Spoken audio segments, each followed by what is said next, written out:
All right, we are on our next chapter, the universal presence. This would be chapter 5. Yes. Yeah. I would count them out in a contents if I actually had, I'm actually printing out the chapters one at a time. So that's how I'm keeping track. So anyway, I always have to kind of think every time we get together, like we can start counting, which one we're on. But we're deep into it now. This is a halfway point, past the halfway point, whatever it is. So we are well into his argument for this kind of encompassing, holistic desire for the presence of God. That as Christians and as disciples of Jesus, and this is really the thesis of the entire book, but we ought to have that longing, that hunger, that desire to be in God's holy presence and to want it more and more. Not just the knowledge of God, but a knowledge that leads to love, and a love that desires even deeper closeness and intimacy. And that is, I would say, evident in our human experience. When we get to know someone, we learn to love them. And this is love in its broadest sense.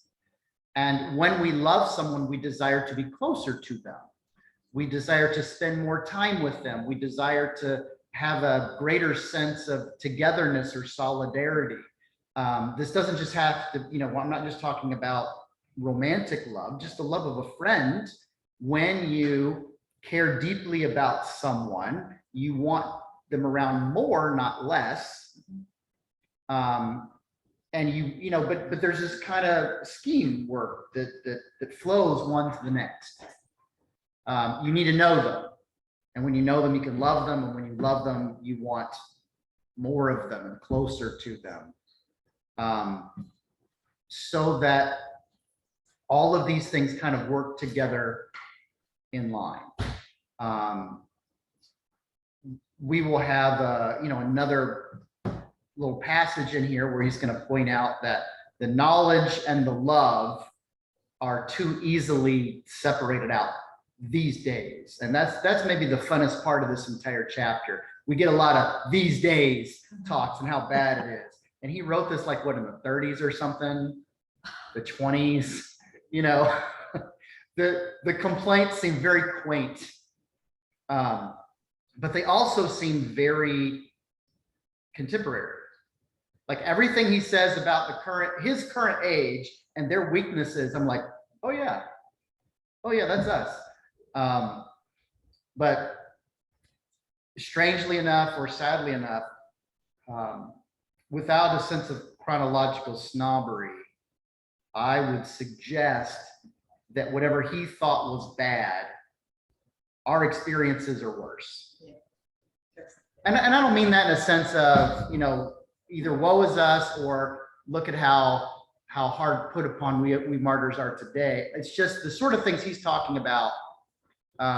We'll get to that a little bit later, but a couple of passages, just about how the quick fix that Christians seem to want because of the machine age and pressing a button. I'm like, man, you don't know. You don't know how instant has become. He lived before a microwave oven. He lived before Google was giving you answers on your phone. He lived before we had a way to get a hold of someone, no matter where they were or no matter where we were, basically instantly. So his concept of the lack of patience and the desire for the quick fix and the surface engagement, I'm not saying it wasn't true. I'm just saying he could not conceive of just how far that's come in the wrong way. Yeah. So, is Wendy in your room, Mom? Are you talking to me? Yes. Sorry, Sounds like it's windy in there. I'm trying to get the volume up. Sue McElrath called me at 5 minutes to 12. So Okay. we're still trying to iron out Do you have the details. fan next to the microphone or something? Because it sounds like it's blowing into it. Okay, let me turn it. Better now. It's better now. How's Okay. that? Fine. Thank you. Okay. It's just hot in my corner. Okay. All right. So we were just kind of starting out, and you know, the sort of framework that the thesis, but also this chapter, the thesis of the book, but this chapter is working off of: knowledge moves to love, and love moves to a desire for deeper intimacy or closeness. And so this is in our human relationships. This is in our relationship with God. And certainly that's the thrust of the book, that we ought to have all of these things flowing one into the next. As we learn more about God, our love ought to grow. And as our love grows, we ought to desire that intimate relationship, that deep sense of fellowship and community and belonging, and a very profound, powerful sense of presence. We ought to experience it. We ought to want more of it. And so mentioned very briefly, just we'll talk more as we maybe work through the chapter, but a lot of the things that he complains about or points out as critiques towards his audience, you know, he wrote this almost 100 years ago, and they seem both quaint, but also they also seem like very contemporary critiques as well. It's just he had no idea how bad it would get. No, he couldn't have. So yeah, his concept of instant is not our concept of instant, and it's not making better as far as relationships are concerned. Now, this is not an indictment against technology. It's not even an indictment against the immediacy of, you know, acquiring knowledge or whatever. And yes, Google does make us stupider in some ways, that it gives us a lot of information, but it imparts very little knowledge and certainly no wisdom at all. So we rely on it to pick up bits of data, bits of information or trivia, but we don't really have much of a framework or context for it. Now, we could. That's why I say it's not the problem of the data retrieval system. It's just, it gives us the luxury of not going any further. And so what do? When in doubt, go the luxurious, easy route. We don't have to, but I think that's what the vast majority of us do. I know I do it all the time. Oh, I need to know this thing. And now I know it, except I don't really know it. I just picked up a little crumb of data. But that risk, that temptation to just pick up that surface level is habit forming. Whether it's addictive or not, it's definitely habit forming, and it shapes us.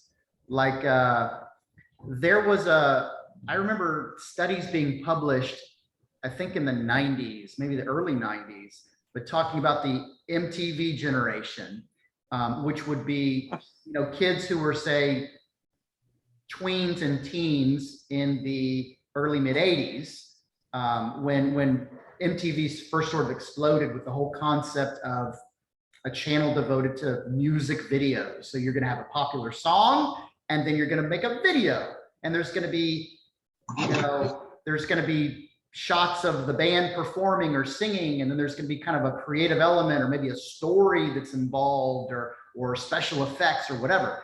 But what it became kind of famous for in the industry was the incessant quick cuts. And a quick cut is when you move from one image to a completely separate image real fast. And within the film industry, within the visual arts, we were accustomed to sort of a certain way that we shifted from scene to scene.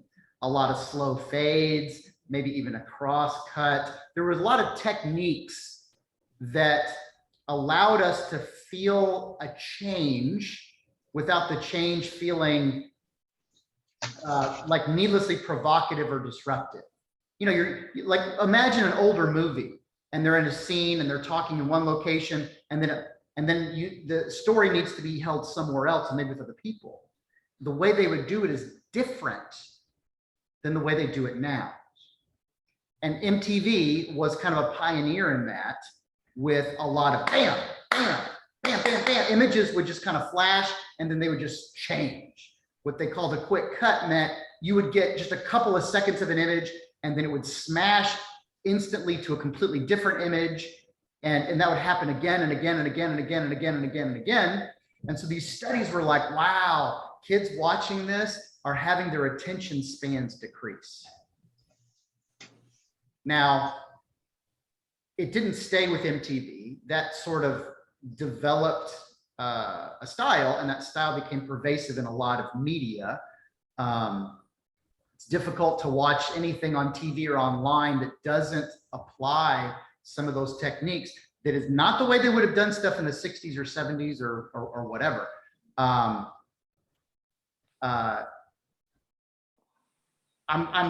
in my mind picturing something like an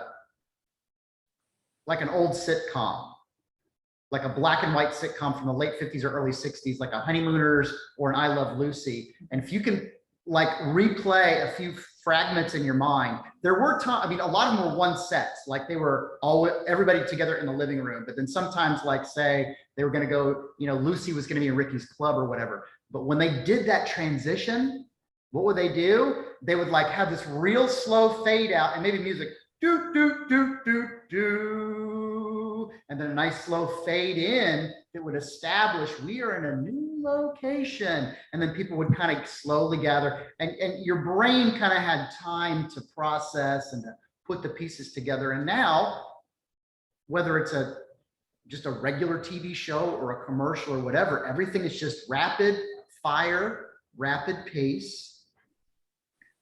Everything around us is just bam, bam, bam, bam, bam. So, in your estimation, all of us have watched TV at some point, even if, I mean, I don't watch much TV, but how long would you guess a standard network commercial break is? Just a guess. 5 minutes. 30 seconds, 5 minutes. So a standard commercial is about 30 seconds, but a commercial break is probably 3.5 to 4 minutes. That's a pretty standard one. It could be as long as 5, but a single commercial is, you know, between 22 and 30 seconds. Yeah, so they're flashes. So they're pretty quick. I mostly watch YouTube these days. And YouTube, when you watch it on your phone and through the app, always wants to give you these little commercials before that shows your video. Like most of the videos I watch about 10 minutes, people talking about stuff. And so it sort of frosts me that whether it's an hour video or a 5-minute video, you get these commercials up front. I can't wait to get past them. And these videos are like 6 seconds. And I'm just like pressing buttons as quick as I can. Make it go away, make it go away, make it go away. And it feels and when I get a 15-second commercial, it feels very frustrating, if not insulting. Like, how dare you? A 15-second unskippable video. Why this long tangent? Only to say that a lot of the things that Tozer identifies as both risks and real problems of his audience in desiring the presence of God are only magnified today in ways we don't even realize, because we're not paying attention. We don't notice the pace of what's around us because, to quote a classic commercial, you're soaking in it. You remember the old Palmolive dish soap commercials? You're soaking in it. We're soaking in this atmosphere of rapid pace and quick fire. And, you know, when we first moved up here from South Florida, we felt the difference in pace. That Lakeland was way slower and less pressured and stressful than Broward County and Fort Lauderdale. It's true, and it probably still is. But, you know, leave South Lakeland and go to, you know, go south into Sebring or Lake Placid or even Lake Wales. And you're going to feel like everything just shifted down and got way slower. Yeah. Try Maine. Never been, but I can only assume. How is the pace up there, Pat? Quite slow. And it's one of those things that after you're there for a while and you get used to it, and then if you were to come back down here, you would have to regain your footing, right? Right. Because pace change. We perceive the change when it happens, but after a while, we just, you know, a fish doesn't know that it's wet. So this instant gratification that Tozer complains about almost 100 years ago, I have a hard time putting my mindset back into the 20s, 30s, and 40s and understanding what instant gratification meant. So, you know, those of you with a little more experience than me, can you help me understand or identify the, you know, ways that you thought were fast-paced maybe a while ago that are even more so now? Travel? Air flights, things like that. Okay. We got used to it. Well, years ago, we thought 65 miles an hour was fast, but now on the interstate here, you can do 75. Well, if you're driving 65 on I-4 without there being the bad traffic, you're getting past left, right, and center. Yeah. That's true. Yeah, I remember that. I was thinking about kind of this yesterday. My neighbor has a new baby. And I was thinking when my children were babies, we used cloth diapers. Oh, cloth diapers on babies. And you had to And you had to soak soak them. them and wash them. And you had to Yeah. wash the bottles and Right. nipples. You know, things were so slow, and I can remember heating bottles in the stove in the middle of the night. And now you have microwaves. I was a teenager when my mom stopped hanging clothes out on the clothesline. Cold iron. You know, They used to have you in the hospital for 5 days. or oh, something. okay, here's one. Yeah. How long were you in the hospital after giving birth? Because it's like 24 hours now. I know, I was in there 5 days. 5 days. Yeah, it's in and out. My mother was in there 3 weeks. Woo. Wow. Whoa, Weeks. Whoa. That's So in the 30s. here's one that I think is kind of interesting because I think this might be some connective tissue between us and Tozer's era. Something that he could point out to with not really instant gratification, but kind of changing our sense of scope and scale to be more immediate would be traveling by air. He would have some familiarity with that. And he could probably understand or was close enough to say the 50s and 60s. If he couldn't anticipate commercial air travel, maybe he saw elements of it. And when I see pictures or videos, you know, old film stuff of people flying like in the 50s or 60s, it's like going to a country club and everyone's in suits and ties and the women are wearing gloves. You know, and you're going to the airport and it's like, it's this very fancy, it's like a formal occasion. And here in my t-shirt and shorts, I'm overdressed to go to the airport right now. And there's this sense of just the crush of humanity, and it's push, push, push, and it's shoving people out of the way. And it is, there's maybe that change, like you can look at any step along the way and you can see a change, but the change keeps happening. How about dressing for church? Dressing for church, okay. That is, When it was gloves and hats and the whole.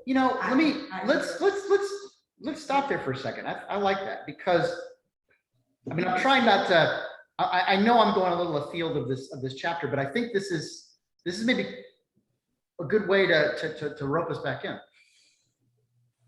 You can make the argument, and many did early on, that the formality of dressing for church became a way to inadvertently take your focus away from God because it was now on your presentation, it was on you, and potentially causing a hardship for others who did not have, and then you start putting on display issues of wealth or ability, the haves and the have-nots, an opportunity for judgment or self-criticism or whatever it might be. And so one of the early critiques for the casual wear at church was, it's gone too far, it does too much, there's all these problems associated with it. If you let people dress however they are, not only does it mitigate the judgment aspect, it allows for a broader reach of people who might feel too intimidated or too scared or too worried. Plus, it's closer to your authentic self. And isn't that what God wants? Not an image, but more of holistic you. And if you're somebody who would normally dress casually, is it an artificial impediment to dress up? And so that was kind of the argument, probably in the 70s and 80s. Let it all hang out, come as you are. And can we see positives to those arguments? Yes. The stuff that I just said, I think there's real rationale to that. Yeah. What have we lost in the formality, Bill? Respect. Respect. Giving your best to God. Giving your best, absolutely. I think in terms of like purpose and effort. Taking things more seriously. You can't help but take it more seriously. If you show up to something dressed very casually, I think it can't help but inform your perspective. And when you show up to something more formally, I think it can't help but inform your perspective. Does it have to? Maybe not, but is that the way humans are built? I think we are. And so what we may have lost are some of the things that he's talking about. The purpose, the focus, the intent, by not offering our best. And our best can start off with something simple and external like our clothing. As a matter of fact, that was a thing. That was a phrase, your Sunday best. But I think one of the real benefits, despite the drawbacks, was it started the whole endeavor of church going off with this sense of purpose. Like God deserves our best. And that does mean our best focus. That does mean our best intent. That does mean our best listening during the sermon, or our best, devotion during the worship. But when we start off with our best in getting dressed, making sure our hair is combed or whatever it is, maybe it's the best all the way around, and we can follow in turn. It's widely considered that the greatest college basketball coach of all time was John Wooden at UCLA. Only Mike Krzyzewski at Duke is spoken of in the same, kind of echelon. And Wooden was famous for having a set of rules. And he would bring, when the freshmen came in, and this is a time where freshmen weren't allowed to play. you went and you practiced, but you didn't play yet. You couldn't play your first year. And he had, at the time, Lou Alcindor, who changes his name to Kareem Abdul-Jabbar, one of the greatest basketball players of all time. And he was treated exactly like every other freshman, which is John Wooden was going to start by teaching you how to put your socks on. Absolutely true story that not only is in his own biography, but these other players like Kareem have talked about, because Wooden said, if you put your socks on wrong, you're not going to get anything else right. You start from the beginning and you do it right. And then that allows you to build on top of it, level by level, right on top of right. There was a right way to do things, and we're going to start from the basics and do it right. So these, best high school basketball players in the country going to play for the best coach in the country, and he would sit and make them all practice putting their socks on. So this sense of our purpose and our intent, and maybe we have lost something that is precious and it is significant. Despite the positives of what being casual can bring, says the guy who is super, almost impossibly casual. But there's something that you don't get easily when you're always casual.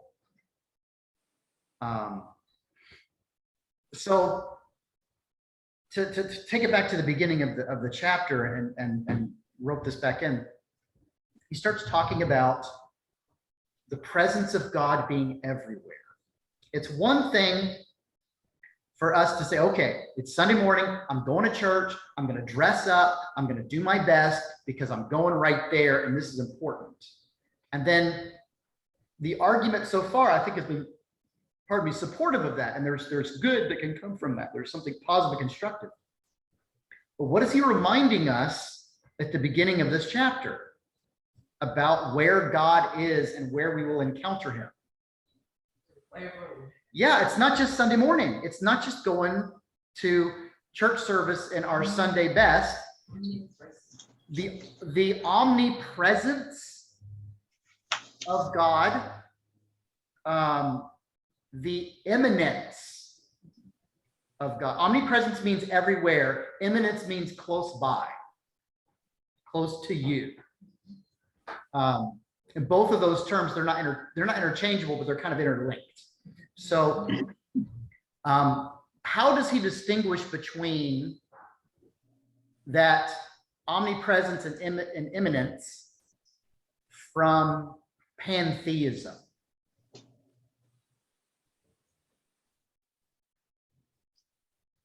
In pantheism, we start worshiping the objects themselves as if they were God.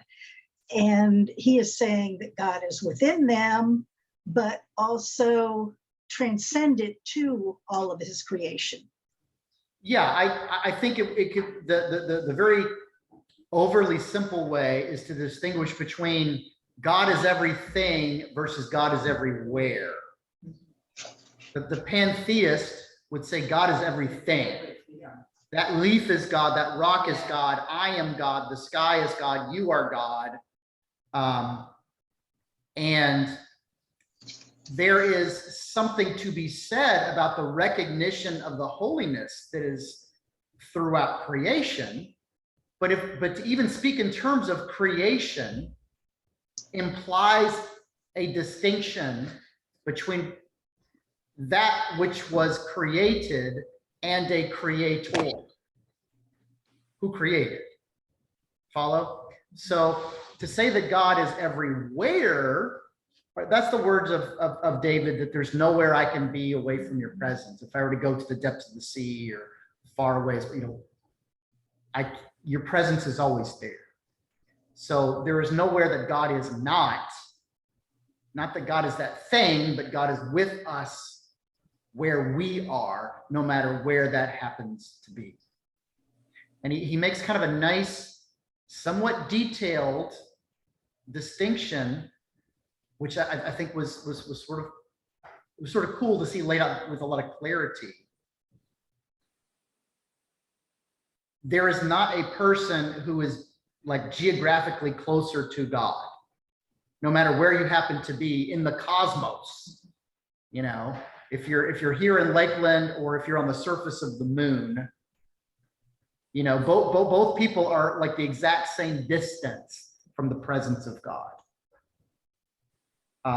So I had a theology professor who said, and there are very technical definitions to this, and I'm going to stray a little bit from the technical, but just to give you a very broad brush, he preferred the term panentheism. Pantheism, he would reject as idolatrous, you are worshiping the object. Panentheism says God is in these things only because the presence of God is evident everywhere. You could say God is in all things, God is in that bush or that rock, but the rock or the bush is not God. And it's sort of a subtle distinction, but it was one that I remember him, you know, trying to take some pains to lay out. He's the same theology professor that I think said something a little more helpful, and I've referenced this on a few times about the concept of time. That he never liked the phrase God is timeless. He would say God is timeful. God is full of time because God's bigger than time. All of time that we understand, past, present, future, is so small in comparison to God, it fits inside of God, and God is even more. And so I would say the same thing about creation.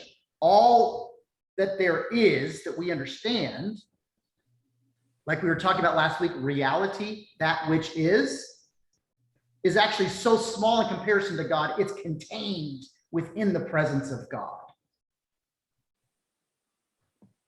So what is it that we're actually soaking in? Maybe it's the presence of God. Of God. Or if God is so big, so encompassing that even all of creation and all of reality, it's not distinct from God in the sense of it's over there and he's over there. It's distinct in the terms of it is not him, but it is contained within his presence because it's so much less and smaller than he is.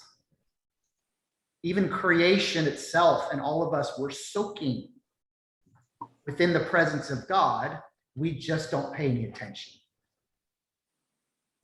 Every now and again, that presence is so clear, it smacks us in the face and we have to pay attention, right? A mountaintop experience, going to church and having our hearts strangely warmed, you know, having some sort of moment where a prayer is answered or something happens and we just know. But if God is in all places and encompassing all things, then we're never outside of that presence. And as he, again, takes some pains to point out, the whole concept of feeling far away from God, that's not God's fault. That's ours. He didn't move. Well, and that is a useful phrase, but it's useful when I think we recognize what it means to say, when we say, you know, God doesn't move, we do, right? But even that move is an internal move. It's not a physical or a geographical one. To say God feels far away from me is not in a sense of physical distance. It's always in a sense of emotional or spiritual distance. And we recognize this by the language that we use just to talk about our friends. When we say that somebody is well known to us and they're important to us, what do we say? We are close to them. Well, because you're sitting on their lap? No. Because that connection in our hearts, that connection of emotions or spirit or whatever, it overlaps a lot. And we describe that as a feeling of closeness.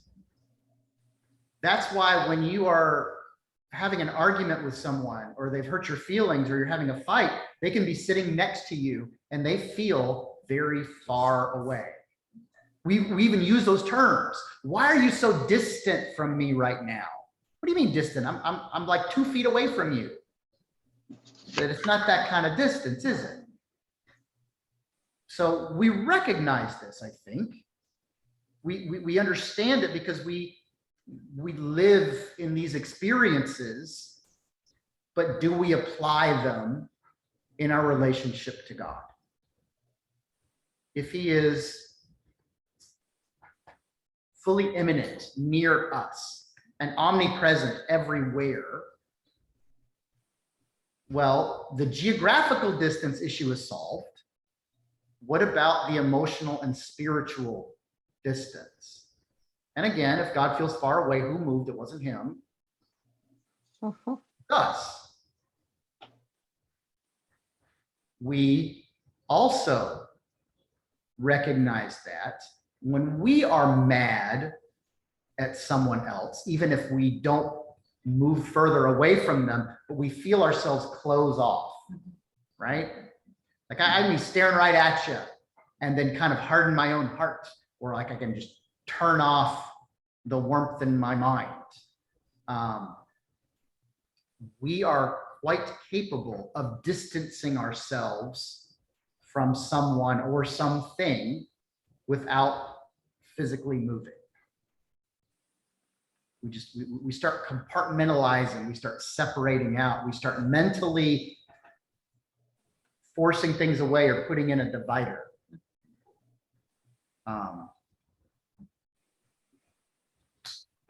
So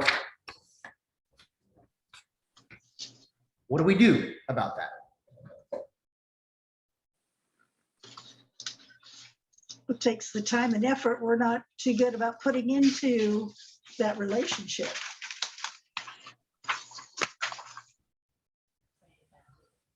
Say that again, Lauren. Pray about it. Pray about it. Yeah.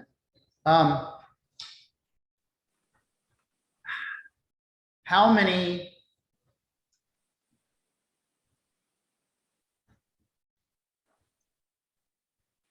many words does it take to break a relationship? Not many. None. Not many. How many words does it take to build or repair a relationship? La. Yeah, who knows? But it's not a small number, and it could be very, very different depending on the person.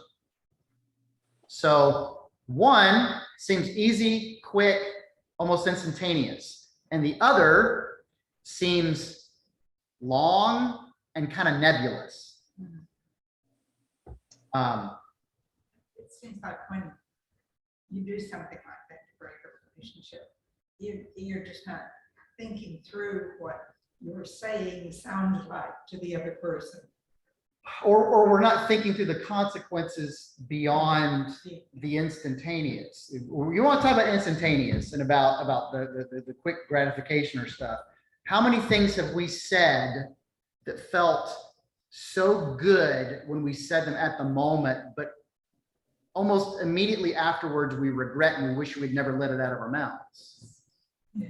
If we had any sense of thinking beyond the snap feeling, we wouldn't have done it. But until they finally do invent that rewind button where you press the time back, we live in a state of even a stray comment can cause a surprising number of problems. Yeah. Now, again, if we thought about it, if we kind of considered it carefully and could kind of freeze time and then just kind of go through the different possibilities and permutations, maybe we never say it. Maybe we say, oh, that would feel good for a second, but then I would regret it. Or, boy, that's really going to stick it to them, but ultimately that's not worth it. But when we do that, we're really just kind of going off the moment, aren't we? And it's easy to do things that are easy, and it's hard to do things that are hard. And while that might sound like the dumbest use of words, I mean them kind of purposefully. It's easy to do things that take very little from us, that take little thought, that take little effort, that take little consideration. It's simple, it's easy, it's quick. And we're likely to do them because why not? And the stuff that's hard, we tend to just stray from or just avoid or just decide it's not worth it. Or we consider it for a moment, just like, ugh. Whether or not it's worth it, it's hard. So I don't really want to. There's again another really great turn of a C.S. Lewis phrase where he's talking about Christianity. And he said, for many people, it's not that Christianity has been tried and found wanting, it's been found hard and not tried. So a close relationship with someone actually takes work, doesn't it? To go back to the schema from the beginning of what we're talking, knowledge, then love, then closeness and intimacy. Knowledge can be slow and tedious. You know, to get to know someone, you know, yeah, kids do that, but I don't really want to. You know, that's a lot of effort to get to know someone. Now, maybe one of you are like just a big, super extrovert, go-getter, great and group friendly person.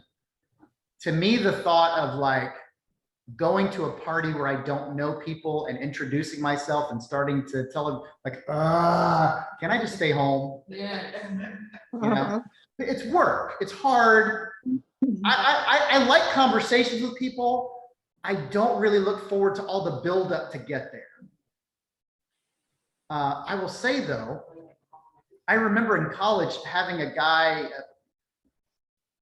I mean, he turned out to be a friend, but it was through this campus ministry group, and he would approach you and almost immediately try to engage in conversations that were way too intimate and way too deep. And he would then say like a minute into it, like, I'm just skipping past all the stuff. Like I'm just gonna get to the good stuff because we're gonna be friends and this is what friends talk about. So we're just, and in a sense it wasn't wrong, but it felt so weird and I didn't like it.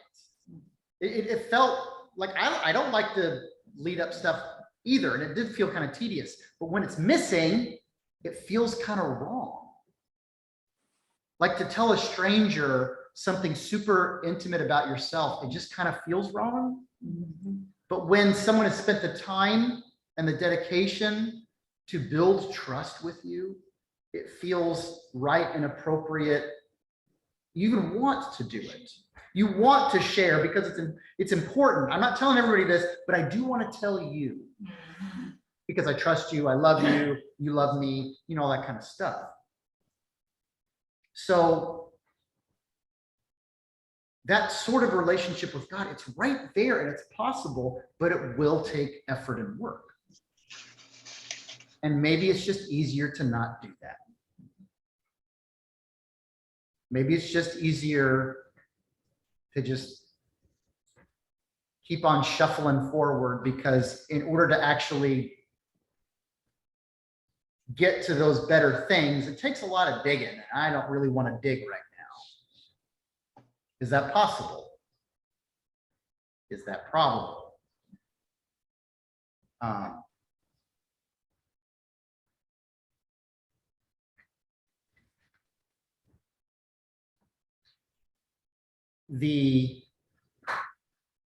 There is then a time element, an experience element, the work element.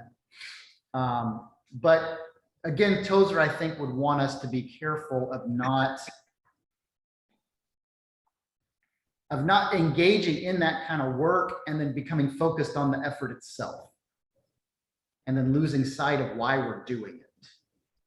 This is where, again, he would, knowledge that leads to love is different than the knowledge that just kind of goes down a rabbit hole for more knowledge. A knowledge that leads to love, and then that love ought to lead to a desire for more and the closeness and the intimacy and everything else. And if it doesn't, at each step, it could stop if you let it. Don't let it. It's built, we're built to continue for more. But at each level, the knowledge and the love and then that desire, you could get hung up. And what happens when you get hung up and you don't get any further? And this is where he's talking about, the people whose heads are full of doctrine and the doctrine is all correct. But what difference does it make? And how just the work of acquiring that knowledge can become what you pursue rather than the end of that knowledge, which is God himself.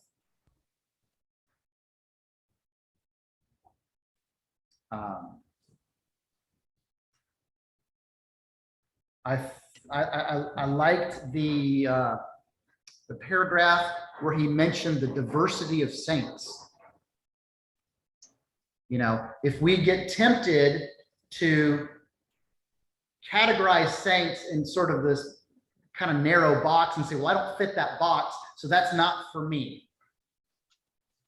What's the reality of examining the lives of saints, biblical saints, and those outside of Scripture, other than they seem completely different from each other?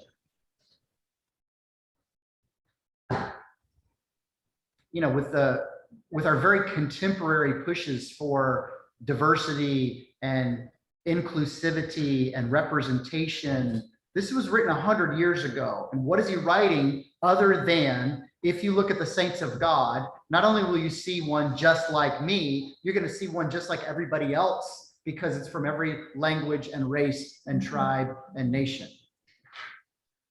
And they've got different temperaments and different personalities, and they come from different parts of the world, and they seem to have different struggles and different triumphs, and they seem to look differently and talk differently and think differently.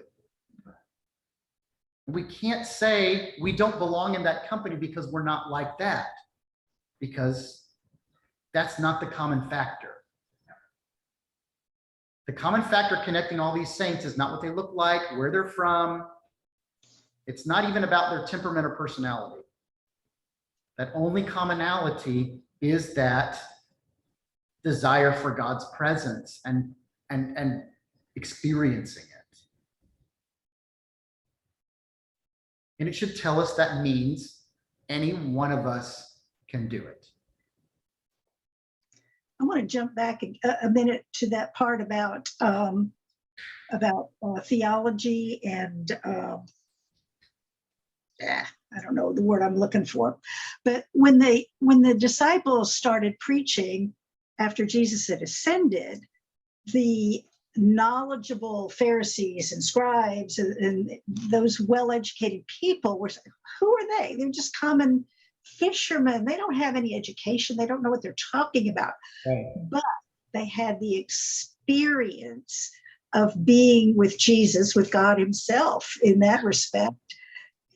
And they knew him deeply and well, and his spirit had been become a part of them. Right.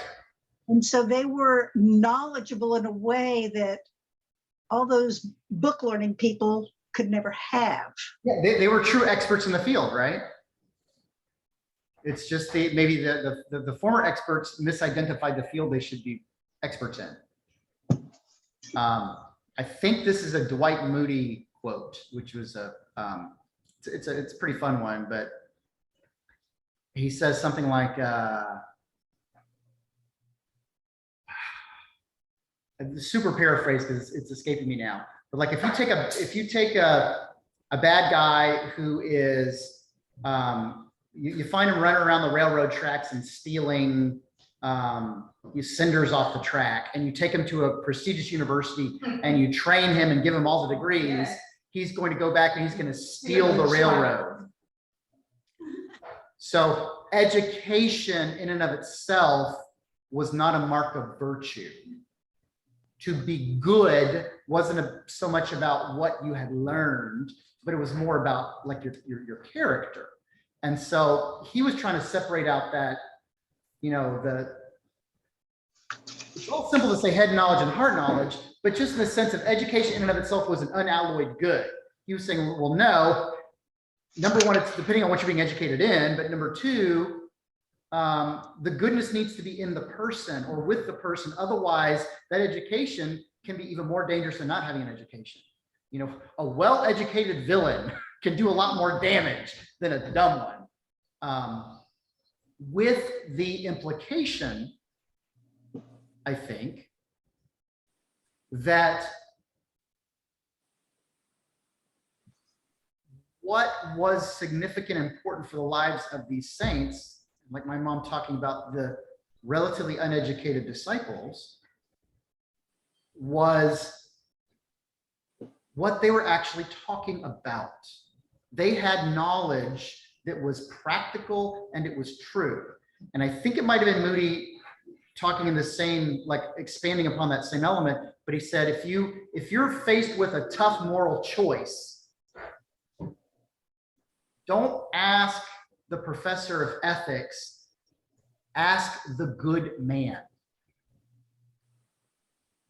It wasn't just enough to know about a subject when you needed to know, like, should I do this thing or not? Ask someone who just lives a good life. Ask somebody who makes the right moral choice again and again and again in a reliable fashion, for their wisdom will be more apt and helpful than someone who can tell you all of the various ethical frameworks in which you can analyze a situation. The disciples were then good because the Holy Spirit was in them. They had spent time in the presence of Jesus, like Moses coming down off the mountain and glowing, rather than just knowing about it. They didn't just know about God, they knew God. And that was the difference. We kind of got into this last week a little bit with the concept of celebrity and how that can work backwards. You can know about someone a lot, but it doesn't mean you know them. And what are we after here in the pursuit of God is not just to know about him, but to know him. And it might not be easy, and it might take, you know, time and effort and digging and all that other sort of stuff. But that's the actual goal, and that's the one that's worth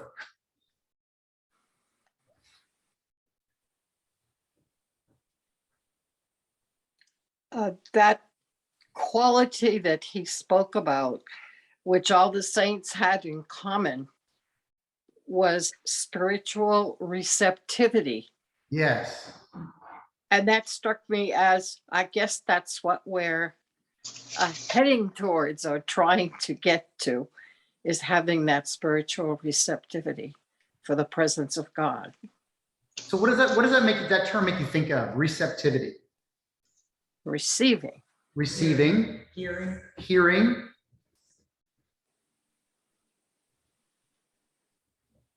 When we say something or someone is receptive, what do we imply by that? And I'm not fishing for a specific answer. I'm saying let's think together of related words, related terms, descriptions, adjectives that will help us have a better sense of this. Because if that's the commonality that leads then to this deeper relationship with God that we're all capable of, then this receptivity is something that we ought to be very interested in. We ought to be actively after or praying that we have.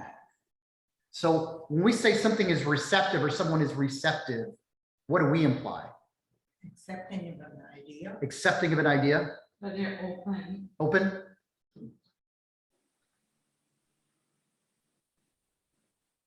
What else?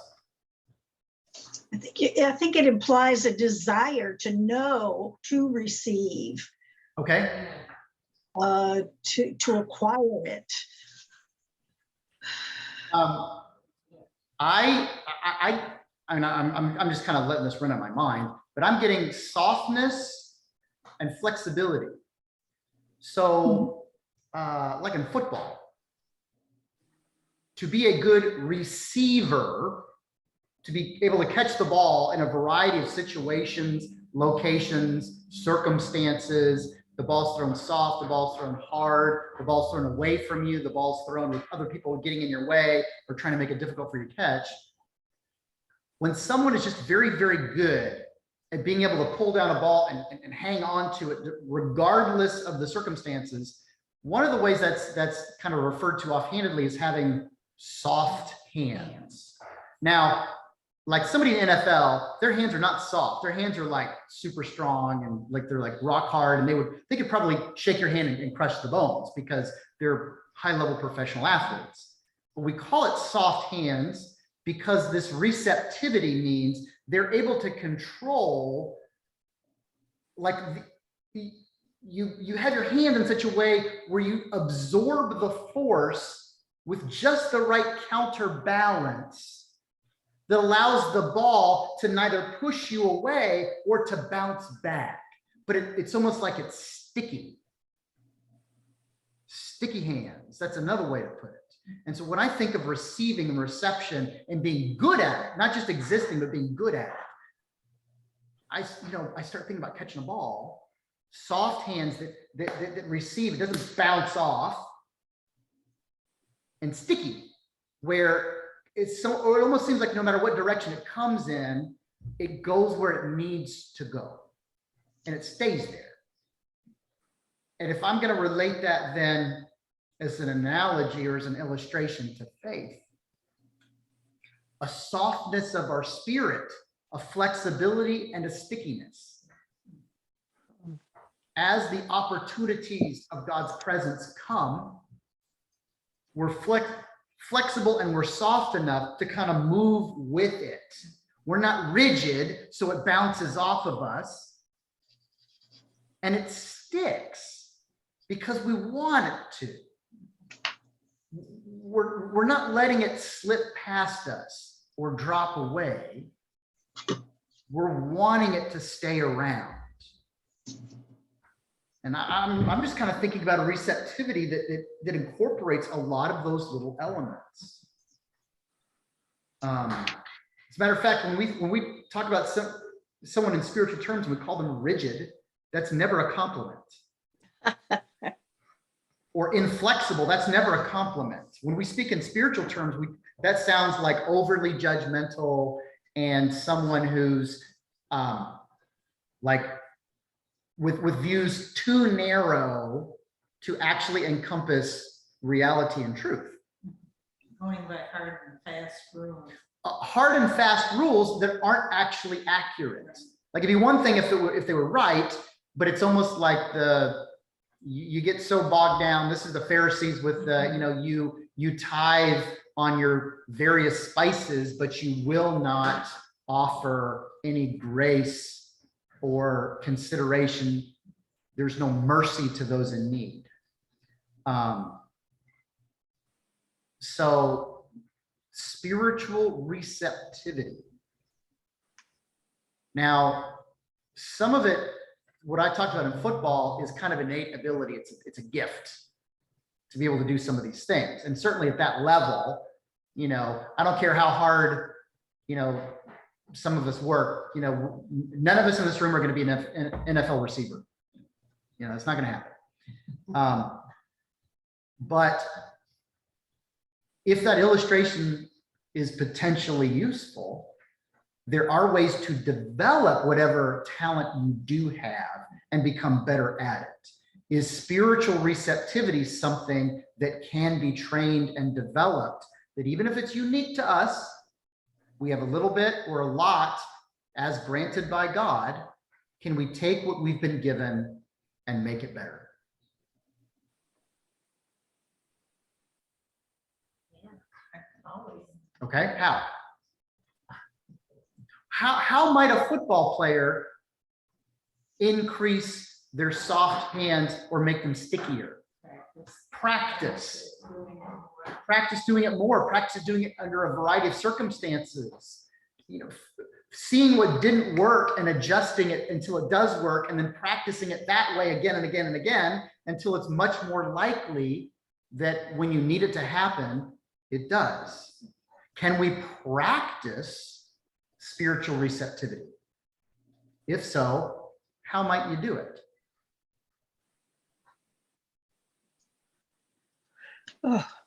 By turning your thoughts towards God many times during a day, ejaculations or Lord have mercy. Just recognizing his presence at that moment, taking Yeah. the time and the effort.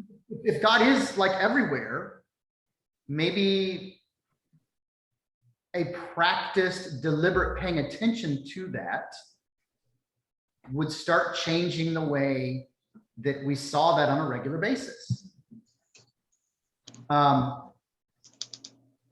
If you had a choice that came up and you stopped to think, is this the way that Okay. I should be handling Right. it? Instead of just a reflex. So, again, when I teach the martial arts kids, I tell them that we practice these certain techniques to change their nature. Their nature is a knee-jerk reflex, which is unhelpful. What we're going to do is we're going to think through it, what would be more helpful, and then we're going to practice it so many times that your nature changes, so that your new reflex, without thinking about it, is to do this other more helpful thing than your old nature, which wants to reflexively and unthinkingly do an unhelpful thing. And I would say, maybe there is some overlap here to practice the things that are helpful and right and true and good. And, maybe looking for ways that we're seeing God's presence, maybe just reminding ourselves, even in this moment right here and right now, I'm not outside of God's presence. I'm no further than I was before. I can get closer, even though I feel kind of lousy today or whatever it is. That element of practice isn't easy, and it might not be quick. And, any sense of calling something practice means repetition, and it means time. And if we like stuff that's instant, repetition and time don't seem particularly attractive, but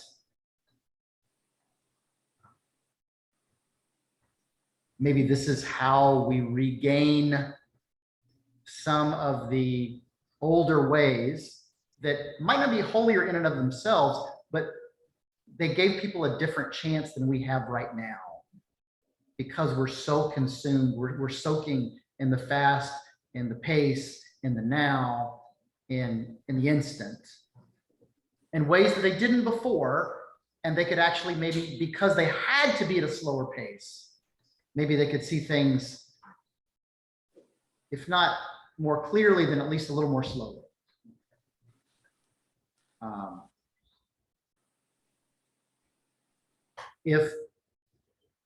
If baseballs were thrown very slowly, anybody could hit them, but they're not. A major league fastball coming in at close to 100 miles an hour means a tiny fraction of the entire population of the world can hit them. But what would happen if suddenly they were all really, really slow? I mean, everybody would hit them, and every time, maybe not, but it sure would be easier. And the odds would definitely be more in your favor than they would be otherwise.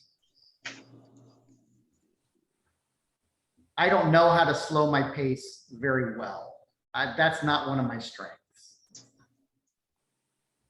But maybe there's something to it that would pay some benefits and some dividends that would be worthwhile. What else?